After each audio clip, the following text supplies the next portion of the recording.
लोकनाथ चुडासल यहाँलाई स्वागत छ। धन्यवाद, नमस्कार। आज श्रम संस्कृति पार्टीको हेटौडामा कार्यक्रम थियो तर कर्फ्यू लागेछ। के हो यो तपाईँको संयोग हो कि नियोजित हो, के भन्नुहुन्छ? अब यसलाई नियोजित भनेर अहिले भनिहाल्नु भएन, यसलाई संयोगको रूपमा बुझौँ। अब त्यो नियोजित छ भने भोलिका दिनले त्यसलाई पुष्टि गर्छ। यदि नियोजित रूपमा त्यसो गर्न खोजिएको हो भने पनि श्रम संस्कृति पार्टीलाई घाटा हुँदैन। त्यो जनतामा नयाँ ढङ्गको म्यासेज जान्छ। यो चाहिँ के हो भने राष्ट्रवादी, देशभक्त, प्रगतिशील पङ्क्तिलाई प्रतिबन्ध लाउन यो चाहेर पनि प्रतिबन्ध लाग्दैन। यो जनताको आन्दोलन हो। यसलाई कसरी बुझौँ भने हामीसँग नेपालको सन्दर्भमा राजनीतिक इतिहासबाट हेरेर आउने हो भने 7 सालभन्दा यता को राजनीतिक परिदृश्य र चाहिँ नेपालका सत्तासीन हिजोका पुराना सरकारहरूले, हिजो चाहिँ विगतमा राज्य सञ्चालकहरूले जुन ढङ्गले भारतसँग 1950 देखि आजसम्मका जो जति पनि असमान सन्धिहरू छन्, चाहे त्यो चाहिँ नदीनालासँगका सम्बन्धमा हुन्, चाहे चाहिँ कोशी सम्झौता, चाहे गण्डक सम्झौता, चाहे महाकाली सन्धि, होइन, यी तमाम असमान राज्यलाई चाहिँ राष्ट्रलाई दूरगामी प्रभाव पार्ने र नेपाली जनताको अहितमा गरिएका सन्धि सम्झौताहरू पुनरावलोकन गरिनुपर्छ भनेर पटक पटक कुरा उठ्दै आए। हिजो नारा लाउनेहरूले पनि ती कुरा छोड्दै गए। त्यसो हुँदा यो क्षेत्रीय प्रभुत्ववादको हस्तक्षेपबाट मुक्त हुनुपर्छ भन्ने अभियान श्रम संस्कृति पार्टीले चलाउँदैछ। त्यसकारण त्योसँग त्यो चाहिँ क्षेत्रीय प्रभुत्ववादको हन्डी खाएका दलालहरूले षड्यन्त्र गर्दैनन् भन्ने विश्वासमा हामी छैनौँ। तर चाहिँ ठोकुवाको रूपमा अहिले यसै भन्ने कुरा भएन। त्यहाँ हेटौडामा पख्न म आउँदैछु। हेटौडामा बाटो सडक विस्तारको क्रममा केही चाहिँ सहरी क्षेत्रका घरहरू भत्काउनु पर्ने अवस्था भएका कारणले त्यहाँबाट पब्लिक विरोध आउँछ, अशिष्ट चाहिँ घटना घट्ला अथवा अप्रिय घटना घट्ला भनेर प्रशासनले सावधानी अपनाएको भनेर बुझौँ अहिले। होइन, त्यो ठिक छ, तर तपाईँको आजै नै सुरुवात गर्नुपर्ने के थियो? होइन, आज बिहान त के एका बिहानैदेखि सुरुवात भयो क्या, त्यहाँ भत्काउनु सुरुवात गरियो। होइन, कार्यक्रमको चाहिँ सेड्युल चाहिँ धेरै अगाडि सार्वजनिक भएको हो, तर भत्काउने कार्यक्रम आजदेखि सुरुवात गरियो। फेरि तपाईँको हर्क साम्पाङले भन्दै आउनु भएको छ, म जहाँ जहाँ गएँ त्यही लाइन काटियो। यो त तपाईँको संयोग होला, होइन? लाइन काट भनेर कसैले भनेको त पक्कै होइन नै होला, हामी त्यो आशा गरौँ अहिले। तर उहाँले त भन्नुभएको छ जहाँ जहाँ म धेरै ठाउँ गएँ त्यहाँ लाइन काटियो। आज हेटौडामा पनि तपाईँको आइपुगेँ, तपाईँको यहाँ लाइन त रहेछ तर कर्फ्यू लाग्यो भन्नुभयो नि त। अब यसमा के छ भने यो एउटा दलाल प्रवृत्तिले षड्यन्त्र गर्दैन भन्ने होइन। मैले अघि पनि भने देशभक्त, राष्ट्रवादी, प्रगतिशील अभियानलाई रोक्न दलालहरूको पङ्क्ति पूर्ण रूपमा विभिन्न ढङ्गले अनसिन रूपले त्यसलाई चाहिँ क्रस गर्न नमिल्ने गरी त्यस्ता षड्यन्त्रहरू गर्न सक्छन्। त्यसकारण राष्ट्रवादी, देशभक्त पङ्क्तिहरू चाहिँ सचेत र सजग रहनुपर्छ।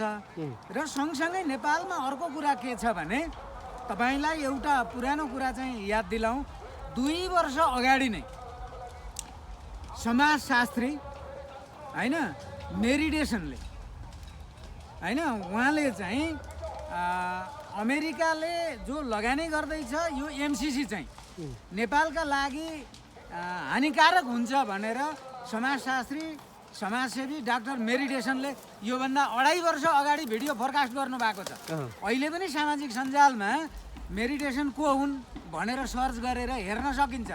उहाँले नेपाली राजनीतिक कर्मीहरूले, नेपालका नेताहरूले, नेपाली जनताहरूले एमसिसीलाई चाहिँ ब्रेक गर्नुपर्छ, रोक्नुपर्छ, यो नेपालको हितमा छैन, नेपाली जनताको हितमा छैन भनेर डाक्टर मेरिडेसनले नै भनिसक्नु भएको छ, जो अमेरिकी नागरिक हो, होइन? अनि उहाँले चाहिँ अङ्ग्रेजी नबुझ्ने, अनि हामी कहाँमा छन् नि एक थरी पिएचडीहरू, कोही दक्षिण एसियाकै विद्वान भनिने, बडा एबिसिडी जानेका, हामी अङ्ग्रेजीका विज्ञ, अङ्ग्रेजी जानेका।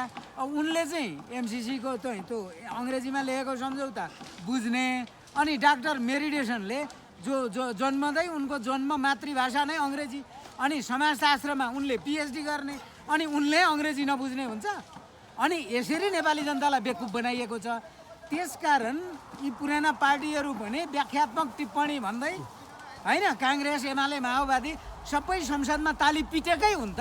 होइन तपाईँले के भन्नु खोज्नु भएको कुलमानलाई लक्षित गर्न खोज्नु भएको हो? कुलमानलाई लक्षित गर्न खोज्नु भएको हो? होइन कुलमानलाई किन लक्षित गर्नु पर्यो? सरकारले होइन अहिले त चर्चा कुलमानको छ नि त। तपाईँको कुलमानको चर्चा उज्यालो नेपाल पार्टी दर्ता भइसके पछाडि कुलमान चाहिँ एमसिसीको होइन एमसिएको बोर्ड मेम्बर थिए। तर कुलमान पक्षधरले के भनिरहेको छन् भने कहाँ हुन्छ कुलमान एमसिसीमा छँदै थिएन, कुलमानले पास गरेको र यो त सरकारले पास गरेको हो भनेर एकरो सुगारटन गरिराखेका छन्। तर सत्य चाहिँ त्यो हो कि कुलमान घिसिङ एक्लैले एमसिसी पास गरेको होइन, तर एमसिसी पास गराउने एमसिए बोर्डको मेम्बर चाहिँ थियो। तर किन यसरी लुकाइरहन्छ, किन यसरी छल्न खोज्छ, भ्रम सिर्जना गर्न खोज्छ भन्ने प्रश्न हो क्या सर। यसलाई यसरी बुझौँ, यसरी बुझियो भने सजिलो हुन्छ। कुलमान घिसिङ विद्युत प्राधिकरणका कर्मचारी हुन् जो 32 वर्ष अगाडिदेखि नै त्यो कार्यालयमा कार्यरत थिए भनेपछि उनको भित्रबाट एउटा भूमिका हुने भयो। एमसिसी त सरकारले पास गर्यो नि। काङ्ग्रेस एमाले माओवादी तत्कालीन संसदमा उपस्थित सबै दलहरूले भन्दा अन्याय हुन्छ। मजदुर किसान पार्टी बाहेकको प्रेम सुवाल बाहेकले सबैले ताली पिट्या हुन्। सत्य कुरा बोल्नु पर्यो नि। त्यसकारण प्रेम सुवाल बाहेकले सबैले ताली पिट्या हुन्। एमसिसी पास सरकारले गरो, संसदले गरो र त्यसलाई त्यसको चाहिँ कारबाही गरे। तर एमसिसीको भत्ता खाँदै त्यसको पृष्ठपोषक चाहिँ उनी कर्मचारी भए पनि भएकै हुन्, भनौँ न होइन भएकै हुन् यो त भन्न सकियो नि त। अनि नभए त म त्यो एमसिएको प्रतिनिधि बस्दिनँ भन्न पनि सक्थेँ, म बस्दिनँ भन्न सक्थेँ नि त। होइन जागिर जाँदैन थियो त्यसो गर्दैमा। होइन तपाईँको देशको सार्वभौम सत्ता अखण्डता भन्दा जागिर ठुलो होइन क्या? राष्ट्रवादी जागिर ठुलो हो भने त्यो एउटा देशभक्त राष्ट्रवादी कर्मचारी थियो, राष्ट्रप्रति माया थियो भने विद्रोह गर्न सक्थ्यो। त्यो व्यक्तिको त्यो चाहिँ उसको नैसर्गिक अधिकारको कुरा भयो। उनी जागिर खाएकैले कुलमानले पास गरो भन्ने कुरा म चाहिँ भन्दैन। तर हो कुरा के भने अहिले उहाँले उज्यालो नेपाल राजनीतिक पार्टी खोल्नुभयो। पार्टी खोलेपछि आज विद्युत प्राधिकरणको कर्मचारी त होइन नि। त्यसकारण एउटा राजनीतिक पार्टीको रूपमा आइसकेपछि आजसम्म भएका असमान सन्धिहरूको पुनरावलोकन गर्ने विषयमा कुलमानजीको पार्टी के भन्छ? प्रश्न यो हो। जनताले यो प्रश्न गर्ने हो। देशभक्त राष्ट्रवादी जनताले प्रश्न यो गर्ने हो। त्यसकारण श्रम संस्कृति पार्टीले प्रश्न यहाँनिर उठाएको होइन। ठिक छ ठिक छ, तपाईँ श्रम संस्कृति पार्टीको त सुन्नु न, तपाईँ श्रम संस्कृति पार्टीको केन्द्रीय सदस्य हुनुहुन्छ। अब उज्यालो नेपाल पार्टीले त तपाईँको सत्तामा पुगिसकेपछि बिजुली फ्री दिने अरे, तपाईँहरू के दिनुहुन्छ? अब यो केही छ तपाईँ दिन सक्नुहुन्छ श्रम संस्कृति पार्टीले? होइन, हिजो 48 सालमा एउटा पार्टीले एमाले नै भनौँ, तत्कालीन एमाले पार्टीले बेघरबारलाई घर घडेरी, बेरोजगारलाई काम, जोतालाई खेतबारी, हेपिएकालाई मान भनेको थियो अनि भयो। अनि कुलमानजीको बिजुली पनि त्यस्तै हुन्छ। त्यसकारण 30,000 मेगावाटसम्म नेपाली जनताको, नेपाल विद्युत प्राधिकरण मार्फत नेपाली जनताको योगदानमा नेपाली इन्जिनियरहरूबाट हाम्रो स्व-उत्पादनको दिशामा अगाडि बढ्ने कुरा कुलमानजीले गर्नुभएको छ। अनि फ्री हुन्छ। अनि विदेशी दात्री निकायलाई बोलाएर लगानी हाल्न लाउने, अनि त्यो लगानी ल्याउने, कमिसन खाने, अनि बिजुली निशुल्क भन्ने यी हावा कुरा हुन्। हावा कुरा हो। नेपालीहरू बिजुली फ्री हुन सक्दैन। नेपाली जनताको योगदानमा आधारित 30,000 मेगावाटसम्म नेपाली चाहिँ लगानीकर्ता, नेपाली जनताको लगानीले, नेपाली टेक्निसियनले नेपाली चाहिँ योजनामा बन्यो भने निशुल्क दिन सकिने भयो। त्यो हाम्रो उत्पादन भयो। अनि विदेशी कम्पनीले लगानी गरेर अनि सरकारले पैसा तिरेर जनतालाई यहाँ 25 रुपियाँ तिर्न ढिलो भयो भने 25 रुपियाँ जरिमाना गर्छ, 25%। अनि फ्री दिने भन्ने कुरा यी चाहिँ पत्याउन सक्दिनँ। अर्को म एमसिसीको बारेमा के भन्दैछु भने अघि डाक्टर मेडिटेसन जो अमेरिकी नागरिक हुन्, उहाँले आजभन्दा 2.5 वर्ष अगाडि एमसिसी नेपालका लागि गलत छ भनिसक्नुभयो। त्यसकारण उहाँको मातृभाषा नै अङ्ग्रेजी भएको हुनाले पक्नु न, उहाँले बुझ्नुभयो होला।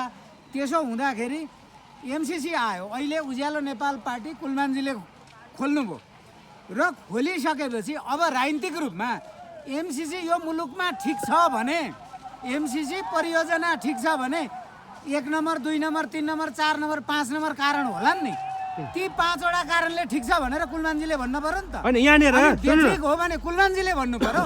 होइन कतिले त भनिसके त कुलमानले छातीमा हात राखेर आफूले मान्ने पुज्ने देउतालाई कुललाई भाकेर कुनै मन्दिरमा गएर कसम खाएर भन्नुहोस् त मैले व्यक्तिगत लाभको लागि गरेको छुइनँ, मैले देशको लागि गरिरहेको छु राजनीति भनेर छातीमा हात राखेर कसम खाओस् न। हर्क सम्पाङ जस्तै हर्क सम्पाङले जसरी पाथी भाडामा गएर चाहिँ कसम खाए त्यसरी खाओस् त भनेर च्यालेन्ज दिइसक्यो क्या कतिले त। सुन्नु न, अब यो म व्यक्तिको नामतिर जान्न, प्रवृत्तिको कुरा क्या। एमसिसी मैले भने साम्राज्यवादी दलालहरू यो देशमा प्रशस्त छन् होइन। कोही डाक्टरका नाममा छन्, कोही विज्ञका नाममा छन्, कोही समाजसेवाका नाममा छन्, कोही आइएनजिओको वर्ग ओढेर बसेका छन्, कोही एनजिओमा बसेका छन्। अनि साम्राज्यवाद र क्षेत्रीय प्रभुत्ववादको हन्डी खाएर भित्र बस्ने अनि चिल्लो कुरा गर्ने, चिल्लो कुरा गरेर मुलुक बन्यो। त्यसकारण यो दलाल प्रवृत्तिले नेपाली जनता र नेपाल राष्ट्रको हित गर्दैन। यहाँनिर हो नेपाली जनताले यो दलाल प्रवृत्ति चिन्ने हो। त्यसकारण एमसिसीले नेपाललाई हित गर्नेवाला छैन। त्यो यसलाई जन्मिँदै यो चाहिँ भीषण आलोचना। ठिक छ चुडालजी, होइन अब एमसिसी नेपालमा मात्र धेरै देशमा लागू भएका छन् र कतिपय यहाँ आफूलाई बुजुर्ग ठान्नेहरूले के भनेका छन् भने एमसिसीका फुलफर्म थाहा हुनेहरू एमसिसीका विरोध गर्छन् भनेको छ। तपाईँ भन्नुहोस् त एमसिसीको फुलफर्म के हो अनि यसको उद्देश्य के? सुन्नु न, प्रश्न टुङ्गाइदिनुहोस्। यसको उद्देश्य के हो, के कुन कुन कुराले चाहिँ यसलाई नेपालमा हानि पुर्याउँछ, कुन कुन कुराले फाइदा पुर्याउँछ व्याख्या गरिदिनुहोस् तपाईँ आज। यसको सारभूतमा सैद्धान्तिक रूपमा मैले बुझेको कुरा होइन, यो नेपालले चाहिँ त्यसको अडिट गर्न नपाउने होइन। भोलि एमसिए मार्फत त्यो एमसिसी प्रोजेक्ट चाहिँ सञ्चालन हुँदै जाँदा त्यहीँ चाहिँ भित्रबाट चाहिँ पैसा खर्च गराएर त्यसको विरोध गराउने, त्यहाँ चाहिँ हिंसा मचाउने, भड्काउने अनि त्यसको सुरक्षा नेपालले गर्न सकेन भनेर होइन। अहिले जेनजी आन्दोलनको नाममा पनि घुसपैठ भएर वितण्डता मचियो नि होइन। त्यो कभरमा त जेनजीलाई देखाइयो, जेनजीले आन्दोलन गरे भने जेनजीको आन्दोलन नै होइन यो होइन। यो विध्वंसकारी आन्दोलन जेनजीको होइन, जेनजीहरू सहभागी होइनन् होइन। त्यहाँ चाहिँ जेनजीलाई ब्यानर बनाएर पश्चिमा दलालहरू आइएनजिओ एनजिओहरूको चाहिँ अवैधानिक ढङ्गको रकम चाहिँ त्यहाँ खर्च भएर यो वितण्डता मचिएको कुरा हो। भोलि त्यस्तै घटनाहरू हुन्छन् र नेपालमा चाहिँ एक खालको अशान्त फेलियर स्टेटसम्म बनाएर यहाँ चाहिँ संयुक्त राष्ट्र सङ्घको चिठी बनाएर त्यसका आधारमा अमेरिकी सेना चाहिँ ल्याएर यहाँ चाहिँ एउटा बेस क्याम्प खडा गर्ने रणनीति हो। जस्तो चाहिँ यो दक्षिण एसियाई सैन्य रणनीति अन्तर्गतको एउटा साझेदार प्रोजेक्ट पनि हो। जस्तो अमेरिकामा अहिले युद्ध मन्त्रालय भनेर बनायो नि होइन, त्यहाँको रक्षा मन्त्रालय गृह मन्त्रालय भन्नुभन्दा पनि डोनाल्ड ट्रम्पले चाहिँ युद्ध मन्त्रालयको रूपमा बनाए। त्यसकारण यो भित्र अप्रत्यक्ष रूपमा उनीहरूले दक्षिण एसियालाई कमान्ड गर्ने गरी यहाँनिर गरे हो। बङ्गलादेशमा गराइएको आन्दोलनको ताण्डव पनि त्यहीँनिर हो। जसरी चाहिँ बेगम खालिदा जिया त्यहाँको प्राइम मिनिस्टर हुँदै गर्दा उहाँसँग अमेरिकाले चाहिँ एउटा टापु मागेको थियो आफ्नो बेस क्याम्प बनाउन। बेगम खालिदा जियाले मेरो भूमि म दिन्न होइन, मेरो राष्ट्रको भूमि प्रयोग गर्न दिन्न उहाँले भनेपछि त्यसो भए तँलाई पनि सत्ताबाट उडाउँछु भनेर अहिले उहाँलाई यति साजिसपूर्ण चाहिँ त्यो एलआई सरकारले गर्यो, मृत्युदण्डको घोषणा गर्यो। नेपालमा त्यही भएको हो, केपी शर्मा ओलीको सरकार अमेरिकाले उडाएको हो। यो त्यही ढङ्गको खेती हो। अब ओली ढङ्गको होइन हो कि होइन भन्नु न। होइन त त्यही कुरा हो। जसरी चाहिँ जिएसआईमा हस्ताक्षर तपाईँको भनाइअनुसार त अमेरिकाले यहाँ केही चिज माग्यो, केही मागेपछि केपी ओलीले दिएन अनि उसको सत्ता उडाइदियो भन्ने हो। त्यो चाहिँ चिनिया सैन्य परेडमा उपस्थिति हुनु होइन, जिएसआईमा सही गरेको जस्तो लाग्छ मेरो बुझाइमा होइन। अब सरकारले भनेको छैन, अब पूर्व प्रधानमन्त्रीले बोल्नु भएको छैन, त्यो त हामीलाई थाहा हुँदैन नि त। अब कि राज्यले भन्नु पर्यो। मेरो चाहिँ त्यो चाहिँ पूर्व अनुमान हो।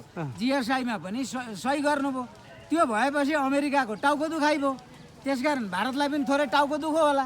त्यो टाउको दुखाइको यो संयुक्त खेलखट्टो हो यो भित्रको होइन। यो ताण्डव बनाएर यहाँ षड्यन्त्र गरियो। अब यहाँ राष्ट्रवादी र देशभक्त पङ्क्तिलाई निरन्तर षड्यन्त्रमा पार्ने र कत्लेआम गर्ने हुँदै आएको छ। त्यसकारण सचेततापूर्वक राष्ट्रवादी देशभक्त र प्रगतिशील शक्तिहरूले जसले यो नेपाली जनतालाई माया गर्छन्, यो नेपाल राष्ट्रलाई माया गर्छन्, त्यो पङ्क्ति निकै सचेत भएर सचेततापूर्वक आफ्ना गतिविधिहरू गर्ने, आफ्ना कार्यक्रमहरू अगाडि बढाउनु पर्ने छ। अरबौँ डलर चाहिँ यहाँ खर्च हुनसक्छ, नेपालमा अर्को वितण्डता हुनसक्छ होइन। धार्मिक द्वेषका कुराहरू पहिला धरानबाटै गर्न खोजियो नि, धार्मिक वितण्डता धरानबाटै चाहिँ मूर्तिरूप बनाएर गर्न खोजियो, त्यहाँ त्यो असफल भयो। त्योभन्दा पछाडि धेरै गर्न सकियो। अहिले यो चाहिँ फेसबुक बन्दको नाममा, टिकटक बन्दको नाममा एउटा ब्यानर कभरेज बनाएर एक खालको वितण्डता भयो, जसले हाम्रो शान जल्यो, सिंहदरबार जल्यो, सर्वोच्च अदालत जल्यो, होइन, संसद भवन जल्यो। यहाँभित्र त्यो कुरा मात्रै छैन।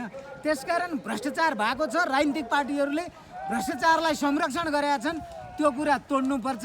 त्यसकारण जनता एकट्ठा भएर अगाडि जानेर कानुनको माध्यमबाटै भ्रष्टाचारीहरूलाई चाहिँ निर्मूल गर्ने, सामाजिक बहिष्करणको दिशामा जाने, जनतालाई एभर गराउने। त्यसकारण व्यक्तिगत रूपमा पूर्वाग्रह गर्ने अथवा कोही भ्रष्टाचारी हो भनेर गएर मृत्युदण्ड दिने कुरा त जायज होइन नि त। एउटा जनताले गएर कालो मोसो दल्ने, अनि यहाँ कालो मोसो दलेमा हामी भ्रष्टाचारीलाई भन्छन् कालो मोसो दलेर भ्रष्टाचार नियन्त्रण भयो। त्यसकारण जनतालाई एवेरनेस गराएर प्रगतिशील देशभक्त राष्ट्रवादी सरकार बन्नुपर्छ। त्यसले कानुन बनाएर भ्रष्टाचारीलाई अररो हुने गरी सर्वस्व हरणसहित जेल हाल्नुपर्छ। म मृत्युदण्डको पक्षमा छैन व्यक्तिगत रूपमा, होइन। त्यसकारण सर्वस्व हरणसहित जेल हालेपछि, दोषारजनालाई सर्वस्व हरणसहित जेल हालेपछि भ्रष्टाचार आफै निर्मूल हुने दिशातिर जान्छ। त्यसकारण जनता पनि सचेत हुने हो, समाज पनि सचेत हुने हो, होइन। पढे लेखेको विद्वान भनिने, पढे लेखेको मान्छे भए भ्रष्टाचार गर्दैन अरे। अनि निजामती सेवामा मास्टर डिग्री नगरी सचिव हुँदैन, होइन, ग्रेजुएसन नगरी अधिकृत हुँदैन। अनि त्योभन्दा माथिको विशेषज्ञ तहको मान्छे प्रशासन ह्यान्डल गरेको छ, अनि त्यही मान्छे अरबौँको भ्रष्टाचारमा जेल किन जान्छ? अनि एकाडेमिक मान्छे किन चोर भएको, किन भ्रष्ट भएको, किन पतित भएको? उसले त समाज र राष्ट्र बुझ्नु नि त। त्यसकारण यो एकाडेमिक विज्ञ भएर भ्रष्ट हुँदैन। त्यो छदम बेसी दलाल प्रवृत्ति नेपालमा चाहिँ हाबी छ। यो कुरा चाहिँ सचेत युवा पङ्क्तिले, आजको नयाँ जेनेरेसनको युवाले राष्ट्रको माटोको शपथ खाएर, होइन, एउटा अभियानमा लिएर गएर त्यसलाई सच्याउनुपर्छ। एकजना पात्र विशेष, व्यक्ति विशेष गाली गरेर यस्ता कुरा निरूपण हुँदैनन्। त्यसकारण प्रवृत्ति चिन्नु पर्यो। त्यसकारण एमसिसीको दलाल प्रवृत्ति, एसपिपी पनि अर्को कुरा छ। सैन्य रणनीतिको सम्झौता छ एसपिपी भनेको, बिआरआई पनि छ, होइन।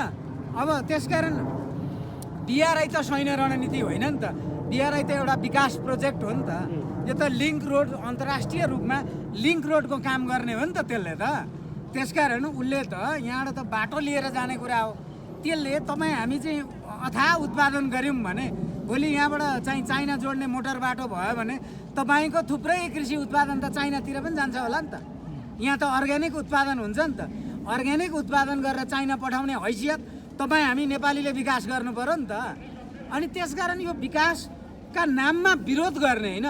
ठिक छ, एमसिसी पनि स्वीकार होला नि त, निशर्त आउनु पर्यो नि त। ल 5 वर्षभित्र त्यसको हिसाब किताब उसले हेर्ने हो भने ठिक छ। उसको एउटा लेखापाल बसेर जजमेन्ट गरे भयो, पूर्वाधार विकासको टेक्निसियनले हेरे भयो, होइन, नेपालीहरूले भ्रष्टाचार गर्छन् भने शङ्का लाग्यो भने त्यो हामी चाहिँ करप्सनको मोनिटरिङ चाहिँ गर्छौँ हामीले दिएको बजेटमा भनेर आयो भने त त्यो कुरा स्वीकार्न सकिने भयो। तर उसले डिक्टेट गर्ने गरी नेपालको संविधानमाथि चाहिँ अनि एमसिएले भनेको निर्णय लागू गर्ने कुरा राष्ट्रवादी हो, उसको उपनिवेश हो हामी, होइन। अनि यहाँ एबिसिडी चिन्दैन, अङ्ग्रेजी जान्दैन भन्ने डाक्टर भीमरावले अङ्ग्रेजी बुझेर बोल्नु भयो होला नि त, होइन। डाक्टर खगेन्द्र परसाईले अङ्ग्रेजी बुझेर बोल्नु भयो होला नि त, होइन। डाक्टर युवराज सङ्ग्रौलाले अङ्ग्रेजी बुझेर भने होला नि त। अनि एमसिसीका धुवाँदार ताली पिट्नेहरू मात्रै अङ्ग्रेजी जान्ने हुन्? अनि अङ्ग्रेजी बुझेकाले भनेपछि त नेपाली सामान्य कफ पढ्ने जनताले पनि बुझ्यो होला नि विषयवस्तु। यसरी बुझ्नु पर्यो नि त। राजनीतिक चेतना र एकाडेमिक कुरा फरक कुरा हो।